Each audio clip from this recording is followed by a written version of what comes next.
তো গাইস এখন আমরা কি খেতে যাচ্ছি।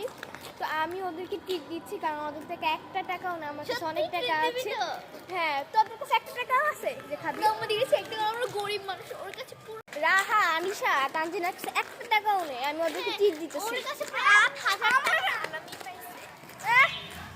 আমার কাছে অনেক টাকা, ওর ব্যক্তিগত কথা ওরা এখন আইসক্রিম খাইতে দেখতেছে, টিপ দিবাস। আইসক্রিম আমি তো বলছি। হ্যাঁ 20 টাকার আইসক্রিম খাবো, এখন ওদের আইসক্রিম কিনে দিতে হইতেছে। 20 টাকাটা না, 20 কাছে এতগুলো টাকা আছে আমি খাওয়ার জন্য, ও খাইতেছে ওরা। আইসো ওরা এখন বিল দিতেছে। না পিচ্ছে কেমন খাইছে বাবা?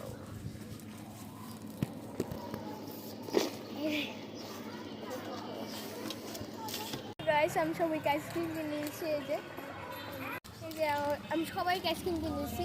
এই যে 100 টাকাও নেই সবার কাছে। আমার স্ট্রবেরি মিশন। তো এখন আমরা যাচ্ছি, কই যাচ্ছি আমি কিন্তু জানি না, মানে আমরা ঘুরছি আর কি।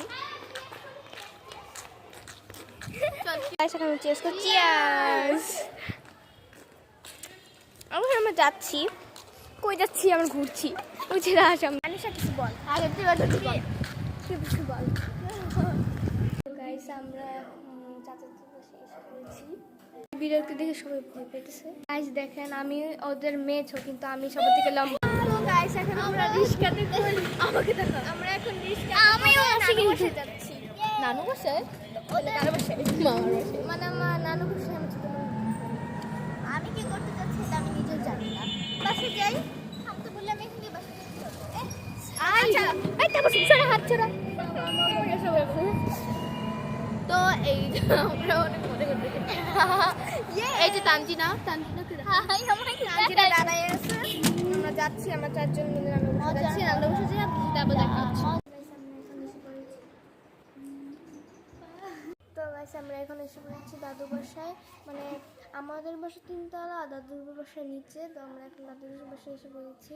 তো গাইস আমাদের ব্লগটি এই পর্যন্তই। সবাই ভালো থাকবেন, সুস্থ থাকবেন, বাই বাই।